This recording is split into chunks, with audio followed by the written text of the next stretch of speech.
ఏంటి ఏదో చూపించేస్తున్నాను అనుకుంటున్నారా? ఏమీ కాదు. అయి అరటికాయ ముక్కలండి. ఏదో చూసేది అనుకోకండి. అరటికాయ ముక్కలు మా ఆయన అలా కోసాడు. ఇది మా ఆయన చేసిన అరటికాయ ఫ్రై అనమాట. ఎలాగుందో లాస్ట్‌లో చూదురు గానీ, ముందైతే ఎలా రెడీ చేశారో చూపించేస్తాను. ముందైతే అరటికాయలు సన్నంగా కోసుకున్నారు. కోసుకొని పక్కన పెట్టుకొని వాటర్‌లోని ఉంచారనమాట. తర్వాత స్టవ్ ఆన్ చేసి కళాయి ఆన్ చేశారు. కళాయి పెట్టి దాంట్లో సరిపడినంత ఆయిల్ అయితే వేశారు. వేసిన తర్వాత అరటికాయ ముక్కలు కట్ చేసినవన్నీ ఆయిల్‌లో అయితే ఏసేశారు. ఆయిల్‌లో ఏసిన తర్వాత కొంచెం అలాగా మిక్స్ చేశారనమాట ఫ్రై చేయడానికి. మరీ ఎక్కువ ఫ్రై అవసరం లేదు. లైట్ ఫ్రై కూడా అవసరం లేదు. కొంచెం ఫ్రై అయితే చేశారు.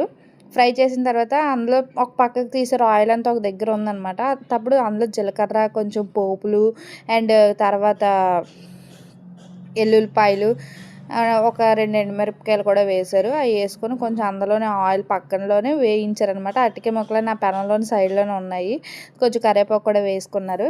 వేసిన తర్వాత అవి కూడా బాగా ఫ్రై అయిన తర్వాత మొత్తం ఆల్ మిక్స్ చేశారనమాట. కానీ చాలా టేస్ట్ అయితే వచ్చిందండి. ఒకసారి ట్రై చేయండి ఇలాగ ఎప్పుడైనా సరే. ఈవినింగ్ టైమ్ స్నాక్‌లా కూడా బాగుంటది చిన్నపిల్లలకి. కొంచెం ఉప్పు, కారం వేసుకోండి పిల్లలకి పెడితే. కారం అవసరం లేదు. తర్వాత సాల్ట్ కొంచెం మసాలాలు అయితే యాడ్ చేసుకున్నారు. యాడ్ చేసిన తర్వాత అంతే మన అరటికాయ ఫ్రై ఈజ్ రెడీ. ఒకసారి ట్రై చేసి ఎలాగుందో నాకు కామెంట్ అయితే చేయండి. ఎందుకంటే మా ఆయన ఈ అరటికాయ ఫ్రై కన్నా మరమరాలని చెప్పొచ్చు. కానీ చారుతో అయితే చాలా బాగుంది. మధ్యాహ్నం లంచ్ చేశాను కాబట్టి చాలా బాగుంది.